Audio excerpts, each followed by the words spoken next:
ഇന്ന് ഞങ്ങൾ ഡിസ്കസ് ചെയ്യാൻ വന്നിരിക്കുന്ന ടോപ്പിക്ക് റോബോട്ടിക് സർജറി. നമ്മൾ പല സ്ഥലങ്ങളിൽ കേൾക്കാറുണ്ട് റോബോട്ടിക് സർജറി ബെസ്റ്റാണ്, ഇല്ലെങ്കിൽ റോബോട്ടിക് സർജറി ചെയ്യുമ്പോൾ റിസ്ക്കുകൾ ഒത്തിരി കുറവാണ്. ആ രീതിയിൽ നമ്മൾ കേൾക്കാറുണ്ട്. ചിലപ്പോൾ ഡൗട്ട്സും ഉണ്ടാകാറുണ്ട്. റോബോട്ടിക് സർജറി എന്ന് പറഞ്ഞാൽ റോബോട്ടാണ് ഓപ്പറേഷൻ ചെയ്യുന്നത്, സർജൻ അതിൻ്റെ ഒരു ഉത്തരവാദിത്തം ഇല്ലാതെ നിൽക്കുന്നതാണ് അങ്ങനെ പറഞ്ഞിട്ട്. പക്ഷേ റോബോട്ടിക് സർജറി എന്ന് പറഞ്ഞാൽ സർജനുക്ക് ചെയ്യാൻ പറ്റില്ലാത്ത കുറച്ച് ഭാഗങ്ങൾ അല്ലെങ്കിൽ കുറച്ച് ഡിഫിക്കൽട്ട് കേസുകൾ എങ്ങനെ റോബോട്ട് സഹായം കൊണ്ട് ഓപ്പറേഷൻ നന്നായിട്ട് ചെയ്യാൻ പറ്റും, അതുപോലെ ശ്രദ്ധയോടും പിന്നെ കെയർഫുള്ളായിട്ടും അതേപോലെ ബ്ലീഡിങ് ഒട്ടും ഇല്ലാത്ത രീതിയിൽ ചെയ്യാനുള്ള സഹായിക്കുന്ന ഒരു എക്വിപ്മെൻറ്റാണ് റോബോട്ടിക് സർജറി. ഒരു സാധാരണ നമുക്ക് ഒരു 2 കൈ ഉണ്ടെങ്കിൽ റോബോട്ടിക്കിന് 4 ആംസ് ഉണ്ടാകും, 4 ഹാൻഡ്സ് പോലെ ഉണ്ടാകും. അപ്പോൾ ഒരു സർജൻ്റെ ഉദ്ദേശം എന്നതാ, ഒരു നേരിട്ട് ഓപ്പറേഷൻ ചെയ്യുന്നു, 2 കൈ കൊണ്ട് ഓപ്പറേഷൻ ചെയ്യുന്നു. ആ രീതിയിൽ ചെയ്യുന്ന സമയത്ത് ബാക്കി 2 പേരുടെ സഹായം ചിലപ്പോൾ ആവശ്യമുണ്ടാകും. അപ്പം ഇത് ഒരു സർജൻ തന്നെ എല്ലാ സഹായം ഒരു റോബോട്ടിൻ്റെ എടുത്തുകൊണ്ട് നമുക്ക് എല്ലാ സ്ഥലത്തു നിന്നും കെയർഫുള്ളായിട്ട് ചെയ്യാൻ പറ്റുന്ന സാധ്യത കൂടുതലാണ് റോബോട്ടിക് സർജറീസ്. അപ്പം സാധാരണയായിട്ട് റോബോട്ടിക് സർജറീസും എല്ലാം നോർമൽ ലാപ്രോസ്കോപ്പി ഇല്ല കീഹോൾ സർജറീസ് ചെയ്യുന്ന സർജറീസ് തന്നെ നമുക്ക് റോബോട്ടിക് മൂലമായിട്ട് ചെയ്യാം. റോബോട്ടിക്കായിട്ട് മൂലമായി നമ്മളിവിടെ ചെയ്യുന്നത് ജനറൽ സർജറീസ് എന്ന് പറഞ്ഞാൽ തൈറോയിഡ് സർജറീസും എന്ന് വെച്ചാൽ ഇവിടെ ഓപ്പൺ സർജറി ഇല്ലാതെ താഴ്ന്ന് ചെറിയ ചെറിയ മുറിവുകൾ, കീഹോൾ സർജറി തന്നെയാണ് പക്ഷേ റോബോട്ട് സഹായമായിട്ട്. അപ്പോൾ ഇവിടെ ചെറിയ മുറിവിലാക്കിയിട്ട് ഇവിടുന്ന് തൈറോയിഡ് ഇവിടുന്ന് തന്നെ വലിച്ചെടുക്കും. അപ്പോൾ ഇവിടെ പാടായിട്ട് കാണത്തില്ല. സോ ആ രീതിയിലാണ് റോബോട്ട് സർജറി കൊണ്ട് നമുക്ക് മുറിവില്ലാതെ തന്നെ തൈറോയിഡ് സർജറി ചെയ്യാൻ പറ്റും. പിന്നെ ഹെർണിയാസ്, കുടലിറക്കം എന്ന് പറയാറുണ്ട്. കുടലിറക്കം എന്ന് പറഞ്ഞാൽ ഈ വയറിനുള്ളിലോട്ട് പ്രഷർ കൂടുതലും ഉള്ളതുകൊണ്ട് കുടൽ ഇറങ്ങി വരുന്നതും അല്ലെങ്കിൽ കുടലിന് കൂടെ കൊഴുപ്പ് കയറി വരാൻ പറ്റുള്ളത്, അങ്ങനത്തെ ഡിഫിക്കൽട്ട് കേസുകൾ, നോർമലായിട്ട് ചെയ്യാൻ പറ്റുള്ള ഡിഫിക്കൽട്ട് കേസുകൾ ലാപ്രോസ്കോപ്പി ഇല്ലെങ്കിൽ റോബോട്ടിക് സർജറീസ് ആയിട്ടാണ് നമ്മൾ ചെയ്യുന്നത്. പിന്നെ അമിതവണ്ണം, ബേരിയാട്രിക് സർജറീസ് എന്ന് പറയും, ഒബേസിറ്റിയുടെ ട്രീറ്റ്മെൻറ്റ് സർജിക്കൽ ട്രീറ്റ്മെൻ്റ് ആയിട്ട്. അപ്പോൾ അങ്ങനെ അമിതവണ്ണമുള്ള ആൾക്കാർക്കും സർജറീസ് റോബോട്ടിക് സർജറി മൂലമായിട്ട് വെയിറ്റ് ഗ്രാഡുവലായിട്ട് കുറയ്ക്കാനും സഹായിക്കുന്നതാണ്.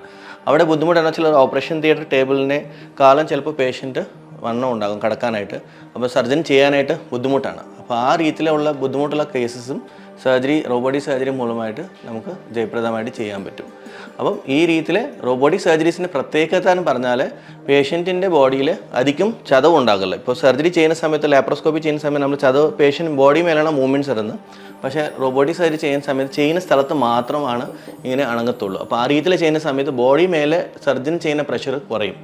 പല സ്ഥലങ്ങളിൽ നിന്ന് സപ്പോർട്ട് കിട്ടുന്നതുകൊണ്ട് കീറി പോവാതെ കെയർഫുള്ളായിട്ട് സൂക്ഷ്മമായിട്ട് ബ്ലീഡിങ് ഏതെങ്കിലും ഉണ്ടെങ്കിൽ കണ്ടുപിടിച്ച് പെട്ടെന്നായിട്ട് ശരിയാക്കാനുള്ള സാധ്യത ഉള്ളതാണ് റോബോട്ടിക് സർജറീസിലുള്ള അഡ്വാൻറ്റേജസ്. സോ റോബോട്ടിക് സർജറീസിൽ വേറൊരു കാര്യം പ്രത്യേകമായിട്ട് പറയേണ്ടത്, നമുക്ക് ആ ഒരു സർജറി ചെയ്യുന്ന സമയത്ത് അതിന് ചുറ്റുപറ്റുള്ള ആൾക്കാർ കുറവാണ്, നിൽക്കുന്ന ആൾക്കാർ അസിസ്റ്റ് ചെയ്യുന്ന ആൾക്കാർ കുറവാണ്. ഒരു അസിസ്റ്റൻറ്റ് മാത്രമായിരിക്കും നമുക്ക് ഇൻസ്ട്രുമെൻറ്റ്സിൻ്റെ സഹായം ചെയ്യുന്നത്. ബാക്കിയെല്ലാം സർജനാണ് നേരിട്ട് കണ്ടിട്ട് ഇവിടെ ചെയ്യുന്ന ഒരു ചെറിയ ചെറിയ മൂവ്മെൻറ്റ്സ് അങ്ങോട്ട് കാണാം.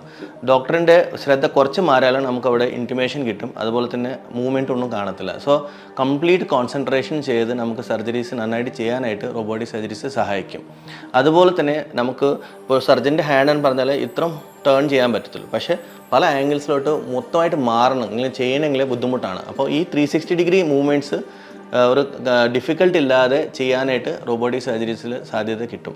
ഇപ്പോൾ താഴത്തെ ചെയ്യണമെങ്കിൽ ഒറ്റ ഉള്ളിലോട്ടുണ്ടെങ്കിൽ സ്ഥലം ഒട്ടില്ല ചെയ്യാനായിട്ട്. അപ്പോൾ ആ ഒരു ഭാഗത്ത് കയറി മൂവ്മെൻറ്റ്സ് ആയിട്ട് സേഫായിട്ട് വേറെ എവിടെ മൂവ്മെൻറ്റ്സ് വരില്ല, ചെയ്യുന്ന സ്ഥലത്ത് മാത്രമായിട്ട് മൂവ്മെൻറ്റ്സ് ഉണ്ടാക്കിയിട്ടാണ് ചെയ്യുന്നതാണ് റോബോട്ടിക് സർജറിയുടെ പ്രത്യേകത. അതുപോലെ തന്നെ സർജറി കഴിഞ്ഞിട്ടുള്ള വേദന ആയാലും ബ്ലീഡിങ് ആയാലും എല്ലാം കുറവുള്ളതുകൊണ്ട് ഉടനെ തന്നെ പേഷ്യൻറ്റ് നെക്സ്റ്റ് ഡേ തന്നെ ഡിസ്ചാർജ് ആയി പോവാം. പിന്നെ ജോലി ചെയ്യാനായിട്ട് നേരത്തെ തന്നെ കയറി പോവാം. അതുപോലെ തന്നെ മുറി ഉണങ്ങാനുള്ള സാധ്യത ഫാസ്റ്റായിട്ട് ക്ലിയറായിട്ട് കിട്ടും. കാരണം വെച്ചാൽ ഇൻഫെക്ഷൻ അളവ് കുറവുള്ളതുകൊണ്ട് അധികം ആൾക്കാർ കൂടുതൽ നിൽക്കാത്ത കാരണം കൊണ്ട് മുറിവുകൾ ഉണങ്ങാനായിട്ടും നന്നായിട്ട് സാധ്യത കിട്ടും. അപ്പോൾ ഈ രീതിയിൽ റോബോട്ടിക് സർജറീസിൻ്റെ എല്ലാ സർജറീസും, ഒരു ലാപ്രോസ്കോപ്പി ചെയ്യാനുള്ള എല്ലാ സർജറീസും അതുപോലെ ചെയ്യാൻ പറ്റുള്ള സർജറീസും റോബോട്ടിക് സർജറി മൂലമായിട്ട് നന്നായിട്ട് സേഫായിട്ട് ചെയ്യാൻ സാധ്യത ഉള്ളതുകൊണ്ടാണ് റോബോട്ടിക് സർജറി ഒരു ടെക്നോളജി, ഓൾഡ് ടെക്നോളജി ഇല്ല, ഓൾറെഡി നിയർലി ഒരു 15-20 ഇയേഴ്സ് ആയിട്ടുണ്ട്. പക്ഷേ നമ്മൾ ആക്സെപ്റ്റൻസ് ആണോ വരാത്തത്. അപ്പോൾ ആ ആക്സെപ്റ്റൻസ് കയറി വരുന്ന സമയത്ത് ഒത്തിരി പേഷ്യൻസും ഇൻഷുറൻസ് കവറേജ് കിട്ടുന്നതനുസരിച്ചിട്ട് റോബോട്ടിക് സർജറീസ് ഒരു നോർമൽ സർജറീസിൻ്റെ അഫോർഡ് ചെയ്യാൻ രീതിയിലായിട്ട് മാറാൻ സാധ്യത ഉള്ളതാണ് നമ്മൾ ശ്രദ്ധിക്കേണ്ട കാര്യം.